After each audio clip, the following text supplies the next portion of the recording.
खुद उसके बारे में पता नहीं है। देखो, एक चीज है ऐसी जो सबसे ज्यादा दी जाती है। अगर कोई पहेली पूछे कि ऐसी कौन सी चीज है जो सबसे ज्यादा दी जाती हो और ऐसी कौन सी चीज है जो सबसे कम ली जाती हो, तो एक ही उत्तर है, सबसे ज्यादा दी जाती है और सबसे कम ली जाती है, उसको कहते हैं सलाह है। सबसे ज्यादा दी जाती है, जो देखो तो सलाह देने के लिए तैयार है। आपको ऐसा नहीं करना, आपको ऐसे ना, आपको ऐसे नहीं करना। अच्छा, वो सुना रहा है, सुनने वाला सुना ही नहीं रहा है। सबसे ज्यादा दी जाती है और सबसे कम ली जाती है। इसलिए भाई, राम जी उठ नहीं रहे और लोग बैठ नहीं रहे।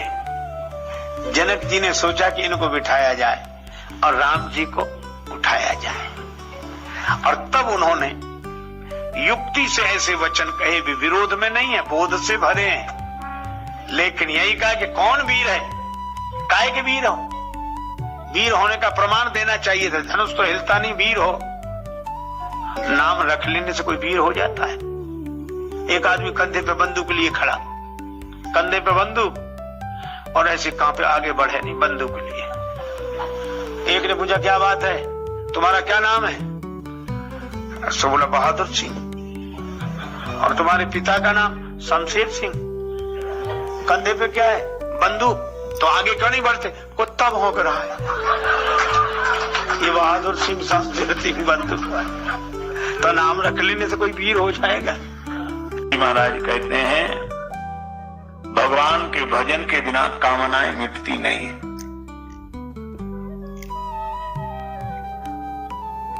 जैसे पृथ्वी तल के बिना पौधा नहीं लगाया जा सकता, इसी तरह भगवान के भजन के बिना कामनाओं को नहीं मिटाया जा सकता। कभी कभी हमारे आपके जीवन में भी ऐसी कुसंगतियां प्रवेश कर जाती हैं, वे काम, क्रोध, लोभ को जगा देती हैं। आप कहेंगे हमारे जीवन में, हमारे आया तो, अरे भाई, आप तो अपने जीवन की बात कह रहे हैं। श्री अयोध्यापुरी तो भगवान का घर है।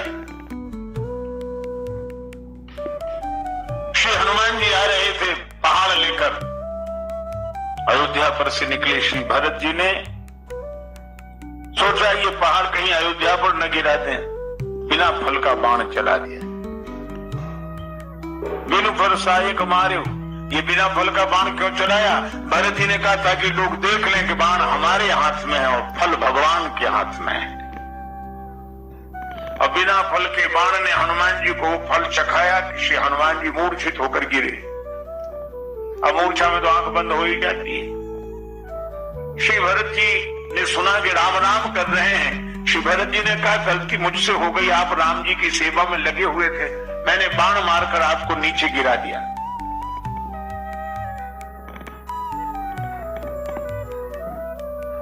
और हनुमान जी की मूर्छा दूर हुई तो हनुमान जी ने कहा कि गलती मुझसे हो रही थी। अयोध्या में आकर भी ऊपर ऊपर से निकला जा रहा था।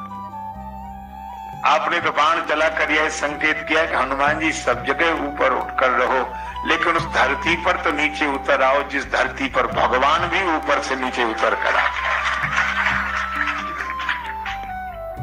यह अयोध्यापुरी है महाराज।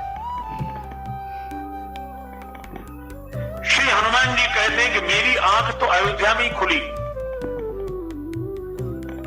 खुली कैसे? अयोध्या में अगर आंख बंद ना हुई होती तो खुलती भी नहीं। मैं सोच रहा था कि श्री लक्ष्मण जी के प्राण संकट में और ये पर्वत लेकर मैं जा रहा हूं।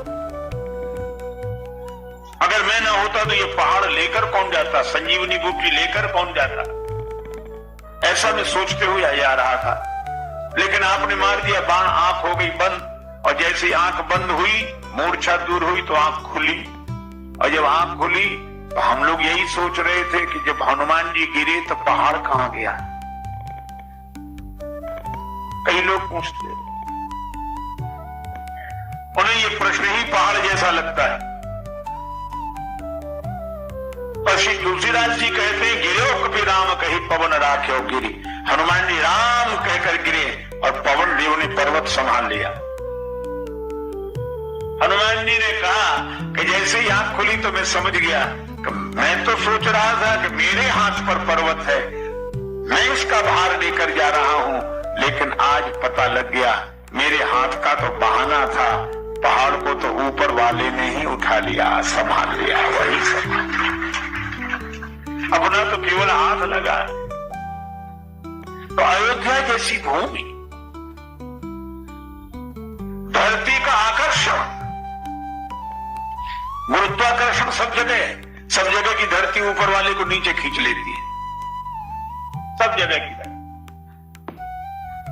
पर इस पृथ्वी की एक सीमा रेखा है, उस सीमा रेखा को कोई पार कर जाए तो फिर पृथ्वी नीचे नहीं खींच पाती। पर धन्य है अयोध्या की धरती, हर जगह की धरती ससीम को नीचे खींच लेती है, पर अयोध्या की धरती ने तो उस असीम को नीचे उतार दिया। ऐसी धरती और कहां होगी। और तुलसीदास जी कहते हैं, संत सभा अनुपम अवध, ये सत्संग की भूमि ही अयोध्या है। सीताराम जी की प्यारी रजधानी लागे, रजधानी लागे, माने मीठो मीठो सरजू जी को पानी लागे। सीताराम जी की प्यारी रजधानी लागे, रजधानी लागे, माने मीठो सरजू जी को पानी लागे। धन्य कौशला धन्य केकई धन्य सुमित्रा मैया, धन्य कौशला धन्य केकई धन्य सुमित्रा मैया, धन्य भूप दशरथ जी को आंगन खेलत चारो भैया, खेलत चारो भैया के आंगन खेलत चारो भैया।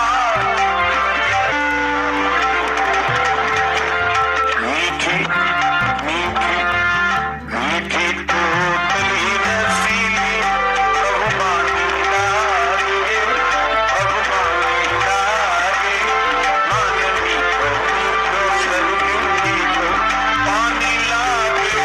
सीताराम जी की प्यारी रजधानी लागे, रजधानी लागे, माने मीठो सरजू जी को पानी लागे।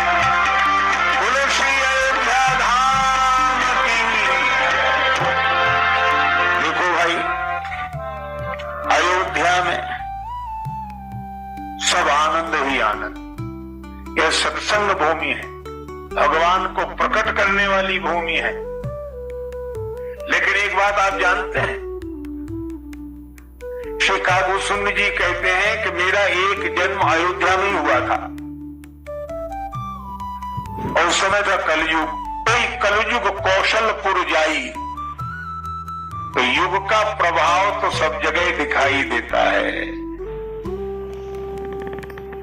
श्रीमद् भागवतकार कहते हैं, अयम तो युग धर्मो ही वर्तते कस्य दूषणम।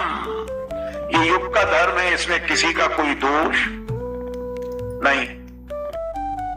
अक्सर हमें मिलते हैं लोग, इन महापुरुषों से पूछे, जो मिलता, जमाना बहुत खराब है, जमाना बहुत खराब है।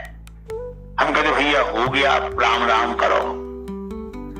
नहीं नहीं, जमाना बहुत खराब है, जमाना बहुत। अरे तो राम राम तो करो, जमाना बहुत खराब है। बस एक ही बात। जब सुनते सुनते ऊब गए कि जमाना बहुत खराब है, तो हमने उनसे निवेदन किया कि आप हमें बता दो जमाना कब अच्छा था। हर बीता हुआ युग व्यक्ति को अच्छा लगने लगता है। जमाना क्यों खराब हुआ? आज तो कलयुग है, कलयुग। कलयुग में गलत लोग होते हैं। हमने कहा आप हमें एक बात बताओ, ये हिरण्याक्ष हिरण्यकश्यप कलयुग में हुए थे? ये सतयुग में हुए, भगवान हरि के समय। रावण कुंभकर्ण, मेघनाद, ये कलयुग में नहीं हुए, त्रेता में हुए। कंस, शिशुपाल, दंतवक्र, ये सब द्वापर में हुए। तो एक बात हमें समझ में नहीं आती, जब सतयुग में हिरण्याक्ष, हिरण्यकश्यप हो सकते हैं, त्रेता में रावण, कुंभकर्ण, मेघनाद हो सकते हैं, द्वापर में कंस, शिशुपाल, दंतवक्र इत्यादि राक्षस हो सकते हैं, तो कलयुग में ध्रुव, प्रहलाद, विविध क्यों नहीं हो सकते?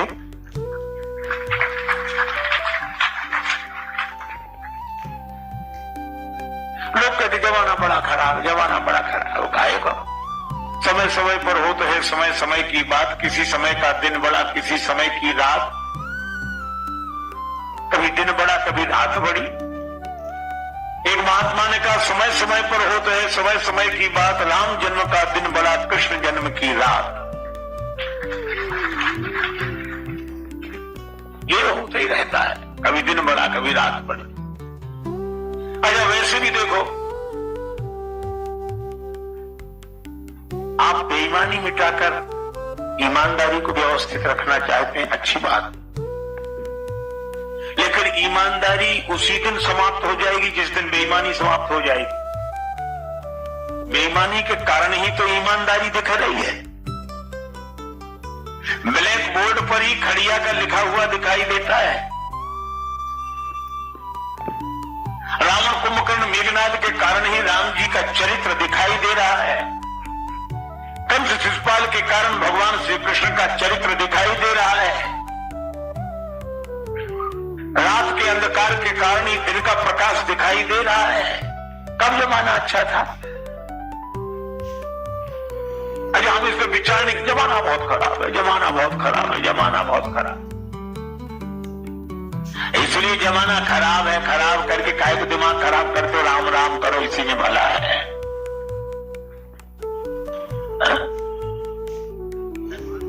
अच्छा देखो, एक बात बताओ, जैसे अयोध्यापुरी की इतनी महिमा हम लोगों ने सुनी, तो हम लोग रायपुर में हैं, रात है, तो अयोध्या में भी रात हुई होगी इस समय की नहीं हुई होगी? तो जब रात यहां है तो वहां रात है, इसी तरह जब कलयुग यहां है तो वहां भी कलयुग होगा कि नहीं?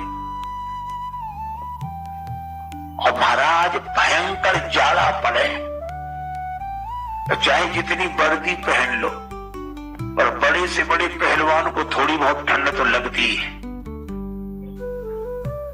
इसलिए कलयुग का प्रभाव अयोध्यापुरी पर पड़ा। अकाल पड़ गया। कागो सुंदर जी कहते हैं, मुझे लगा यानी भगवान बेकार है, अयोध्या में मर रहे लोग, तड़प तड़प के मर रहे, ये इन्हीं की रक्षा नहीं कर सकते, सारे संसार की क्या रक्षा करें? पर बात भगवान की महिमा की देख रहे हैं, पर युग का प्रभाव नहीं देख रहे। अच्छा, फिर युग का प्रभाव तो अयोध्यापुरी पर पड़े, ये बात तो समझ में आती है, पर अयोध्यापुरी में तो राम जी के समय में ही, जहां सीताराम जी हैं, जहां श्री लक्ष्मण जी हैं, और उस अयोध्या में, उस सत्संग भूमि में, उस संत सभा की भूमि में उपद्रव शुरू हुआ। उपद्रव शुरू हुआ मंथरा से, और मंथरा से उपद्रव तब शुरू हुआ जब तक भरत जी रहे, मंथरा कुछ नहीं कर सकी। भरत जी को ननिहाल भेजा, मंथरा का षड्यंत्र शुरू। सावधानी हटी, दुर्घटना घटी। जब तक हम सत्संग से जुड़े रहेंगे, कुसंग हमारा कुछ नहीं कर सकेगा, पर जब हम सत्संग को जीवन से विदा कर देते हैं तो कुसंग सफल हो जाता है। माता कैकेयी के जिस भवन में भरत जी रहते हैं, उसी भवन में मंथरा रहती है, और उसी भवन में भगवान रहते हैं। जीवन की कितनी सुंदर व्याख्या है कि जिस जीवन के भवन में कुमति की मंथरा रहती है, सुमति के भरत रहते हैं, उन्हीं माता कैकेयी के भवन में भगवान रहते हैं, उसी हृदय में भगवान रहते हैं। ये जीवन का दर्शन है। कुमति भी, सुमति भी और भगवान भी। श्री तुलसीदास जी कहते सुमति कुमति सबके ओर राई, सबके भीतर रहती है। एक बार कुमति ने ब्रह्मा जी से कहा कि पिताजी क्या हम आपके बनाए हुए नहीं हैं? पर सब लोग सुमति चाहते, हमारी तरफ तो कोई देखता ही नहीं है, क्या हम आपको अच्छे नहीं लगते? ब्रह्मा जी ने कहा कि अच्छे लगते, ऐसे नहीं, प्रमाण पूर्वक बताओ। ब्रह्मा जी बोले तुम चलकर बताओ। कुमति भी चली आई, सुमति भी गई और आई। ब्रह्मा जी बोले फैसला हो गया। क्या फैसला हुआ? कुमति तुम भी अच्छी लगती हो, सुमति तुम भी अच्छी लगती हो, लेकिन सुमति तुम आते हुए अच्छी लगती हो और कुमति तुम जाते हुए अच्छी लगती हो। महाराज ये दोनों ही हैं। अच्छा केवल अयोध्या में नहीं, लंका में भी। आप सोचो लंका में विभीषण जी और कुंभकर्ण। कुंभकर्ण सोता है तो क्या कुंभकर्ण ही सोता है, विभीषण जी नहीं सोते?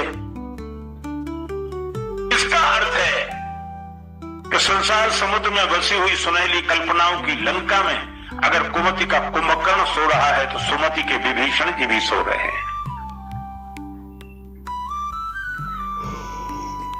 और रावण ने जगाया कुंभकर्ण को।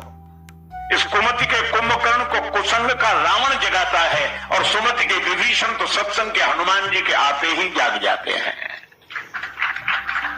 वहां भी दोनों ही और यहां भी दोनों ही। पर यहां मंथरा एक और वहां विभीषण जी एक। वहां सज्जन यहां दुर्जन। बोलो, उपद्रव शुरू हुआ। मंथरा ने देखा, एक मंथरा नगर बनावा,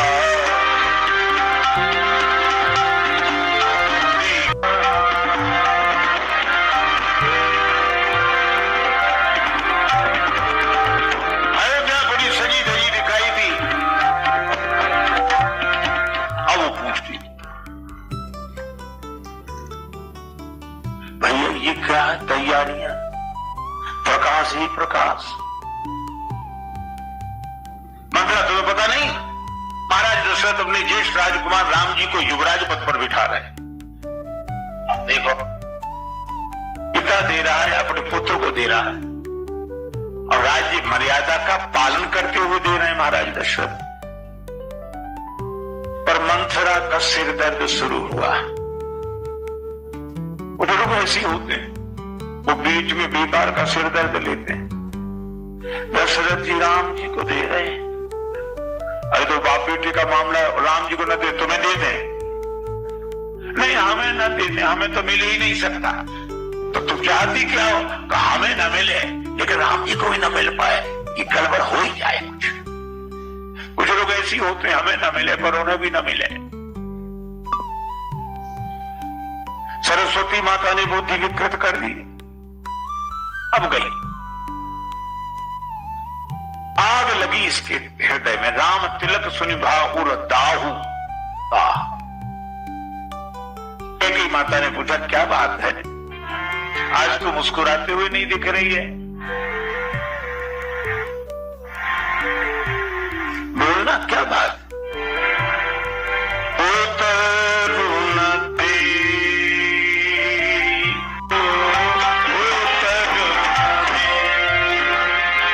उत्तर नहीं दे रही, उस हाथ बन रही। अब कैकेयी माता को चिंता है कि बोलती क्यों नहीं है। पर आप जानते हो मंथरा को टीवी हो गई है। एक मन की टीवी होती है, मन की टीवी जानते हैं? दूसरे का सुख देखकर अपने जी में आग लग जाए, ये मन की टीवी है। एक आदमी बड़ा उदास घर लौटा, पत्नी ने कहा क्या बात है? या तुम रो कुछ गिर गयो के काहू कुछ दीन, कारण मोल बताओ तो कैसे मुखे मलिन। सो बोला ना हमरो कुछ गिर गयो ना काऊ कुछ दीन। फिर कदेतन देखो और को याते मुखे मलिन। अब किसी ने दिया किसी को दिया, ये बीच में मंदिरा बोल रही उस आंसू हर रही। एक ही माता ने कहा कुशलता से है सब, राम जी कुशलता से, महाराज कुशलता से। भरत जी, लक्ष्मण जी, शत्रुघ्न जी का नाम सुना, कहने लगी राम जी का नाम पूछ रही है तो पहले कुशलता से है। अब व्यंग देखना क्या बोली, जब कहके कहा राम कुशलता से है, अब बोली राम को छोड़कर और किसकी कुशलता है? क्यों? उन्हीं को तो दे रहे राजा साहब, पद दे रहे उन्हीं को। ले कई माता बोली पद दे रहे, युवराज पद पर बिठा रहे, बड़ी खुशी की बात। मैं तुझे नैनो की पुतली बनाकर रखूंगी, माला पहनाऊं, प्रसन्न हो। मैं कब से महाराज से कह रही थी बैठे राम हो चित चेता, राम जी सिंहासनासीन हो, बड़ा अच्छा रहेगा। आज वो घड़ी आ गई और मंथरा न मुस्कुराई न बोली वो सांस। अरे तो कुछ अच्छा, ऐसे लोग बड़े विचित्र होते हैं, बोलते नहीं है और बोलते हैं। तो कई माता पूछ रही जल्दी जल्दी बता क्या बात। अब वो सांस, हाँ अरे बोल तो, अरे कुछ तो बोल। क्या बोली? महारानी जी आप बड़ी भोली हो। ये मंथरा जैसे लोग महाराज बड़े कुटिल होते। ये मंथरा जी आप बड़ी भोली हो। कई लोग हमें मिलते हैं, महाराज आप बहुत सरल हो। और ऐसी बातें सुनकर हम लोगों को प्रसन्न नहीं होना चाहिए। वो ये नहीं कह रहे कि आप बहुत सरल हो, सीधे सीधे कह रहे कि आप बहुत मूर्ख हो। जब दूसरे लोगों का शासन था उस समय कुछ गरीब लोग बेचारे निकलते, उन्होंने देखा ये काम, इधर अरे साहब नहीं जान चलो, हाँ साहब ये सामान उठाओ वहां पहुंचाना है। अरे साहब बात नहीं करोगे, जाना है चलो। उसको बोलते थे बेगार, मतलब कुछ मिले नहीं और दिन भर काम करो। अब शासकों का आदेश क्या करें? और अगर उन बेगार में पकड़े जाने वालों में कोई आदमी अपने जमींदार का, मालिक का नाम ले दे, हम उनके आदमी हैं, तो वो लोगों ने छोड़ दे, इसे जान दे उनका आदमी, जाओ जाओ जाओ। श्री तुलसीदास जी कहते हैं यही हालत हमारी है। राम कहा तो चलो, राम कहा तो चलो। कहा क्यों? बोले अपने मालिक का नाम लेते चलो, नहीं तो ऐसे बेगार में पकड़े जाओगे तो छूटे ही नहीं पाओगे। पकड़ेगा कौन? बोलिए संसार, ना ही तो भाव बेगार में परियो। एक बार गुरु जी जा रहे थे, उनके साथ एक चेला, गुरु शिष्य दोनों आनंदित होते हुए जा रहे, चर्चा करते हुए जा रहे। बरसात के दिन नदी उमड़ घुमड़ कर बह रही, नदी में कम्बल बहता दिखाई दिया। चेला बोला गुरुजी कम्बल बह रहा। गुरुजी बोले छोड़, ऐसे झंझट में मत पड़ा कर, पता नहीं क्या हो। अरे कम होना, आए गिलास को कोई छोड़ता है महाराज? अरे नहीं नहीं रहने दे महाराज, आपकी कृपा से मैं तैरना जानता हूं, आप रुको बस। तुरंत आया, तुरंत। गुरुजी बोले तो चला जा। गया कम्बल लेने, तैरते तैरते वहां पहुंचा। वो कम्बल नहीं था, वो भालू था, बहकर आ रहा था। इसने कम्बल समझ के जो पकड़ा तो भालू इसी के ऊपर गिरा। अब ये भालू को उधर फेंके, भालू इसके ऊपर गिरा। ये गुरुजी ने देखा ये तो हमारे चेले की कम्बल की कुश्ती होने लगी। गुरुजी ने कहा छोड़ दे बेटा कम्बल लो, भागा मेरे पास। चेला बोला गुरुजी हम तो कम्बल बहुत छोड़ते हैं, कम्बल ही हमें नहीं छोड़ता है। ये संसार ऐसे ही बेगार में पकड़ेगा फिर नहीं छूट पाए। एक महात्मा के पास एक चेला जाता था रोज। एक बार 2 दिन नहीं गया वो। गुरुजी ने कहा बेटा आए नहीं थे तुम? महाराज सब हम लगे। हाँ बोलो बोलो। अब हमारी सगाई हो गई, महात्मा बोले तो तुम हमसे गए, कुछ नहीं बोला। कुछ दिन बाद 5 दिन नहीं आया, फिर गुरु जी पूछे क्या बात? महाराज विवाह हो गया हमारा। गुरु जी बोले तुम अपने माँ बाप से गए, 3 साल बाद फिर 3 दिन नहीं आया, क्या? महाराज बेटा हुआ है आपकी कृपा से हमारे, अपने आप से भी गए।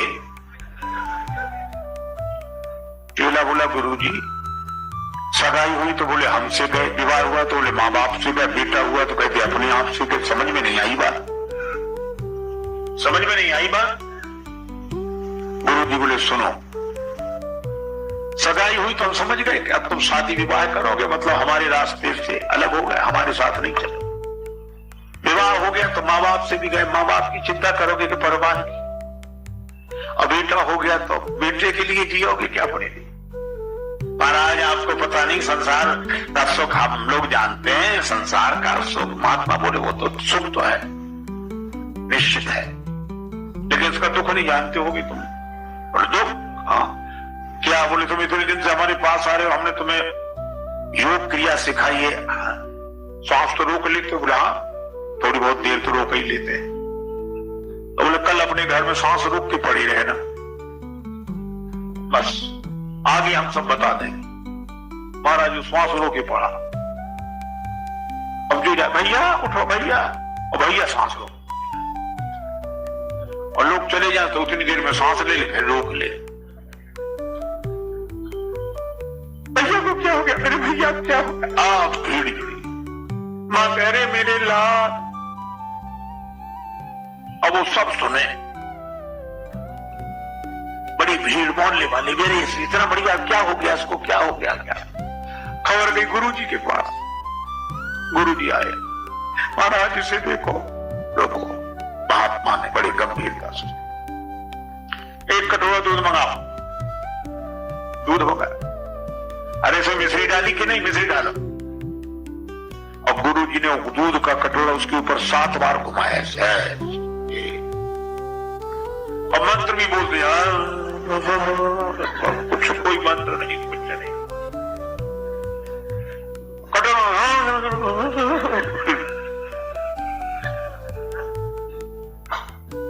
और बच जाएगा ये। काल तो प्रबल है, लेकिन बच सकता है शर्त एक, ये दूध का कटोरा जो पी ले वो मर जाएगा, ये बच जाएगा। और कौन पिए? पिता से कहा पिताजी आप। पिता बोले अरे बेटा है, वो तो संसार है, आना जाना तो लगा ही, अपनी जिंदगी कौन बर्बाद।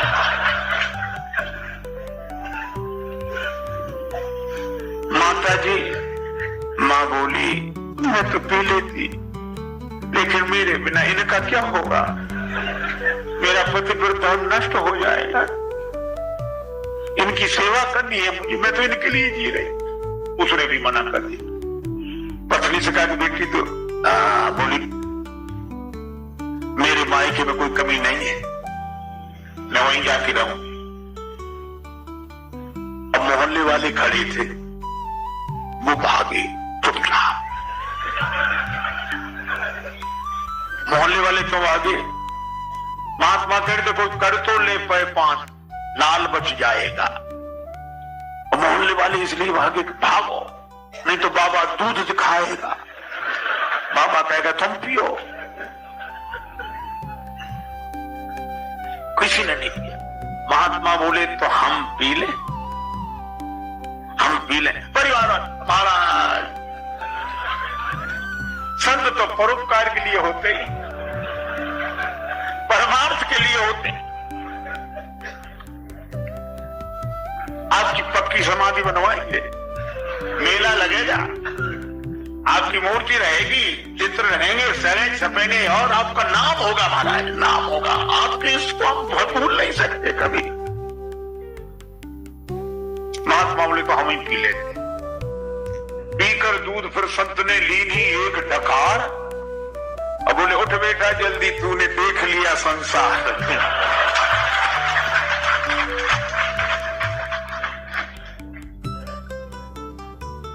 इसलिए श्री कबीरदास जी कहते हैं कि ऐसा नहीं कि संसार में सुख न हो, जो सुख पाया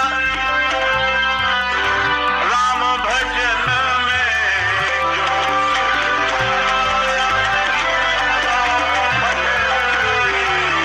जो सुख पाया राम भजन में, जो सुख सो सुख नाही अमीरी में मन लागा मेरा, फकीरी में मन लागा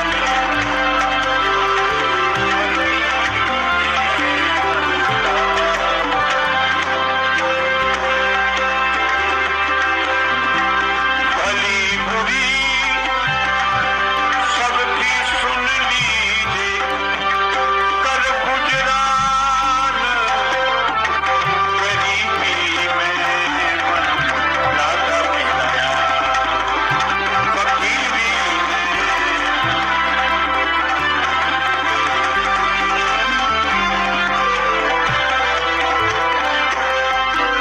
आखिर ये तन खाक मिलेगा,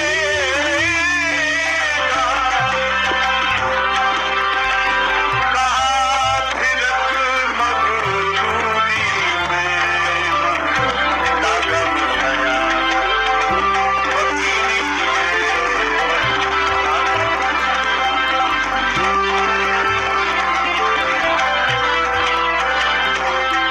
कहत कबीर सुनो भाई साधो, साहिब मिलत सबूरी में मन लागा